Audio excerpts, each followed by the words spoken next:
हमारे पिछले वीडियो में हमने 10 महाविद्याओं के बारे में चर्चा की है। 10 महाविद्या की साधना करने के लिए माया का त्याग अति आवश्यक है, परंतु सामाजिक मनुष्य इस कठोर मार्ग का अनुसरण नहीं कर पाते हैं। इसका कारण है मन पर माया का प्रभाव, और यह माया जन्म लेता है पंचेंद्रियों से। इंद्रियों में मन, 5 कर्मेंद्रियां एवं 5 ज्ञानेंद्रियां होते हैं। मनुष्य अपने ज्ञानेंद्रियों के माध्यम से इस संसार को अनुभव करता है एवं कर्मेंद्रियों के माध्यम से परिस्थिति अनुकूल प्रतिक्रिया करता है।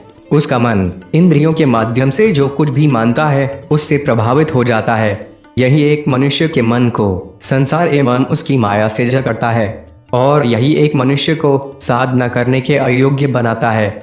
इसीलिए इन 10 महाविद्याओं का अभ्यास करने से पहले किसी भी व्यक्ति को पंचविद्या में सिद्धि प्राप्त करना पड़ता है। आज के युग में यह ज्ञान अति दुर्लभ हो चुका है, परंतु आज मैं आप सभी को इस प्राचीन एवं दुर्लभ ज्ञान से परिचित कराऊंगा। पंचविद्या अति प्राचीन एवं गुप्त पद्धति है, जिससे एक व्यक्ति अपने पंचेंद्रियों को वशीभूत करता है तथा अपने मन एवं पंचभूतों को अपने नियंत्रण में लाता है। वेद एवं पौराणिक तथ्यों के अनुसार यह पंचविद्या माता सरस्वती के 5 स्वरूप हैं। वसंत पंचमी के अवसर में यह वेद की एक अनोखी प्रचेष्टा है। इसीलिए हम आपसे निवेदन करते हैं, कृपया इस प्रस्तुति को पूरा देखें और आने वाले ऐसी अनोखी प्रस्तुतियां देखने के लिए वेद को सब्सक्राइब करना ना भूलें। तो चलिए हम शुरू करते हैं।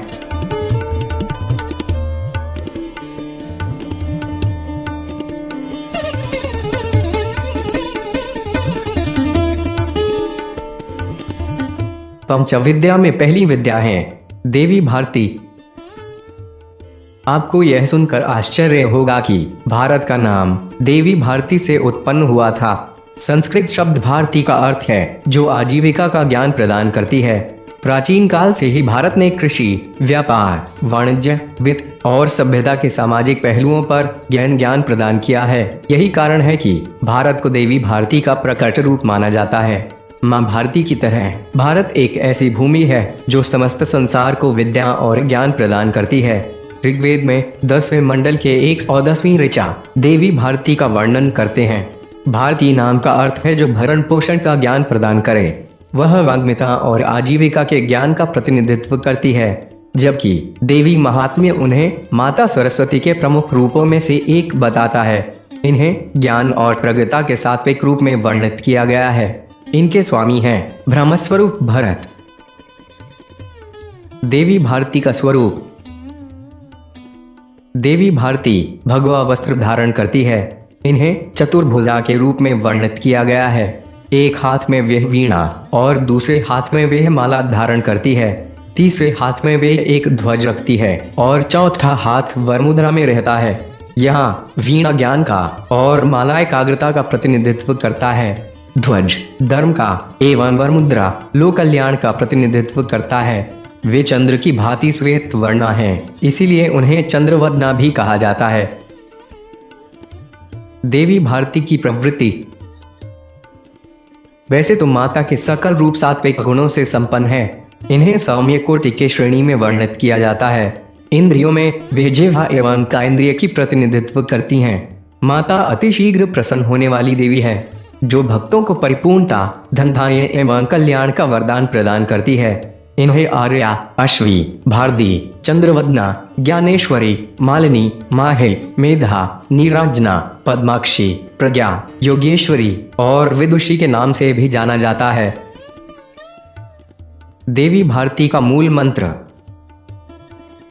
वह मणिका नाड़ी को शासन करती है, जो मणिपुर चक्र को स्वाधिष्ठान एवं मूलाधार चक्र से जोड़ता है। साधना क्षेत्र में साधक को सप्त चक्र को उन्मुक्त करना पड़ता है। इनकी आराधना से आध्यात्मिक ज्ञान की ऊर्जा मूलाधार चक्र से ऊपर की ओर उठती है, जो आगे के चक्र को मुक्त करने में सहायता करता है। उन्हें प्रसन्न करने का मूल मंत्र है ओम लम वम रम भगवती भारती नमो नमः। बसंत शुक्ल प्रतिपद के प्रातः काल अथवा सोम या गुरुवार इस मंत्र का जाप करने से योग, ब्रह्म एवं आत्मज्ञान प्राप्त होता है। इसके अलावा इन्हें भाग्य की देवी कहा जाता है, इसीलिए इनकी पूजा से परम सौभाग्य प्राप्त होता है। देवी भारती की साधना एवं योग विधि। प्रातः काल सूर्य उदय से पूर्व अपने गृह के मध्य भाग पर विराजें। इसके उपरांत पद्मासन करके बैठें और मूल मंत्र का जप करें। जाप करते समय मन को केंद्र करें अपने मूलाधार चक्र पे। कल्पना करें कि यह चक्र घूम रहा है और सांस को धीमी गति से अंदर लें। अनुभव करें कि आपकी हर सांस मूलाधार चक्र को छू रहा है और उससे यह चक्र घूमने लग रहा है। कुछ क्षण बाद आपका शरीर भारी लगने लगेगा। धीरे धीरे आप कल्पासन में समाधिस्थ हो जाएंगे। यह योग सिद्धि का पहला चरण माना जाता है। ऋग्वेद में अंदर लिए जाने वाली सांस को प्राण बीज या प्राण कहा गया है। इसी विधि से आप स्वाधिष्ठान एवं मणिपुर चक्र को मुक्त कर सकते हैं। योग साधना में इस क्रिया को प्रदया कहा गया है। प्रदया माता भारती का एक और नाम है। पंचविद्या में दूसरी विद्या है देवी शारदा। देवी शारदा को गुरु रूपिणी भी कहा जाता है। ब्रह्म विद्या के रूप में देवी शारदा निराकार ब्रह्म के समान है। महासरस्वती पुराण अनुसार देवी शारदा तीनों शक्ति के सम्मिलित स्वरूप हैं। माता शारदा देवी महासरस्वती के सबसे पूजनीय रूप में से एक है। वह संगीत, कला और ज्ञान की देवी हैं और वैदिक युग से पूरे भारत में इनकी पूजा की जाती है। बंगाल में देवी शारदा को बसंत पंचमी पर सरस्वती के रूप में पूजा जाता है, जबकि दक्षिणी भारत में उन्हें श्री शारदा परमेश्वरी और शारदा मां कहा जाता है। इनके स्वामी हैं सदानंद ब्रह्म। देवी शारदा का स्वरूप। इनके इस स्वरूप का पूर्ण दर्शन हमें ऋग्वेद के 10वें मंडल एवं गंधर्व वेद में मिलता है। देवी शारदा नीले वस्त्र धारण करती है। सरस्वती रहस्य उपनिषद में इन्हें द्विभुजा वर्णित किया गया है। उनके एक हाथ में वीणा और दूसरा हाथ वरमुद्रा में रहता है। उनके वाहन हंस होने के कारण उन्हें हंसवाहिनी के नाम से संबोधित किया जाता है। वहीं आदि शंकराचार्य द्वारा स्थापित शारदा पीठम में इन्हें चतुर्भुजा रूप में दर्शाया गया है। दक्षिण भारत में इन्हें इसी चतुर्भुजा रूप में पूजा जाता है। देवी भारती के समान वे भी श्वेत वर्णा हैं। देवी शारदा की प्रवृत्ति। माता शारदा सात्विक प्रवृत्ति की देवी हैं। इन्हें सौम्य कोटि के श्रेणी में वर्णित किया गया है। इंद्रियों में वे चक्षु की प्रतिनिधित्व करती हैं और वचनों में वे सत्य वचन हैं। देवी शारदा अति सौम्य एवं दयालु मातृ रूपा हैं, जो भक्तों को कला, संगीत एवं समस्त ज्ञान का वरदान प्रदान करती है। वे सातों स्वरों की बीज हैं। सातों स्वर उनसे ही शुरू होती है और उन्हीं पे अंत होती है। ब्रह्मा पुराण के 7वें अध्याय में देवी शारदा को बसंत प्रिया के नाम से संबोधित किया गया है। वह पंचभूतों की ब्रह्म ज्ञान रूपी चेतना है। इसीलिए बसंत पंचमी में इनकी पूजा करना अति शुभ माना जाता है। वहीं शारदा तिलक तंत्र इन्हें शक्ति स्वरूप माता के रूप में वर्णित करता है, जिन्हें शरद ऋतु में मातृ शक्ति के रूप में प्रभु श्री रामचंद्र ने पूजा था। शरद ऋतु में इनके इस आविर्भाव के कारण इन्हें शारदा कहा जाता है। इसीलिए बंगाल के दुर्गा पूजा में माता आदि शक्ति दुर्गा के साथ हम देवी शारदा को भी देख सकते हैं। इन्हें अक्षरा, अनिशा, वाणी, वीणापाणी, ज्ञानदा, हंसिका, हंसिनी, ईरा, कामरूपा, विशालाक्षी, विश्वरूपा, संगीता, काव्य, पद्मनिल्या और सरस्वती के नाम से भी जाना जाता है। देवी शारदा का मूल मंत्र।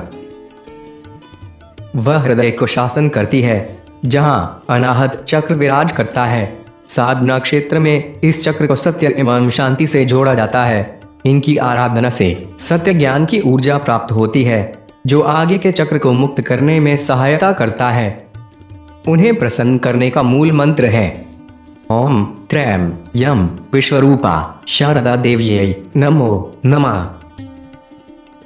बसंत शुक्ल द्वितीया के प्रातः काल अथवा मंगलवार इस मंत्र का जाप करने से परम शांति एवं परम सत्य प्राप्त होता है। इसके अलावा इन्हें ज्ञान की देवी कहा जाता है। इसीलिए इनकी पूजा से विद्या एवं ज्ञान प्राप्त होता है।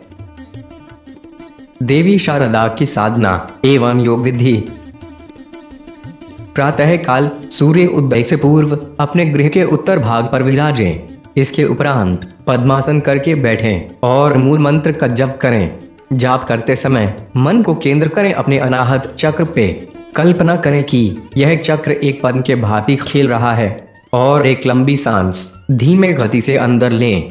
अनुभव करें कि आपकी हर सांस अनाहत चक्र को छू रहा है और उससे यह चक्र पुष्पित हो रहा है। कुछ ही क्षण में आप अनुभव करेंगे कि आप पवन से भी हल्के हो चुके हैं। धीरे धीरे आप स्नायासन में समाधिस्थ हो जाएंगे। यह योग सिद्धि का दूसरा चरण माना जाता है। समय के अभाव के कारण हम इस भाग में केवल 2 विद्याओं को प्रस्तुत कर रहे हैं। आने वाले भाग में हम जानेंगे अंतिम 3 विद्याओं के बारे में। अगर आपको यह प्रस्तुति पसंद आए तो कृपया इसे लाइक एवं शेयर करें और हमारे इस कार्य को सहायता प्रदान करने के लिए आप हमें आर्थिक सहायता प्रदान कर सकते हैं। आपके इस अनुदान से हम अधिक से अधिक प्रस्तुतियां आपके समक्ष प्रस्तुत कर पाएंगे। हम व्यूज अथवा लाइक प्राप्त करने हेतु प्रस्तुतियां नहीं बनाते हैं। सत्य ज्ञान प्रदान करना ही हमारा कार्य नीति है। मैं योगेश आज के लिए विदा चाहूंगा। हम फिर मिलेंगे अति शीघ्र। तब तक के लिए ओम नमो सरस्वते नमः।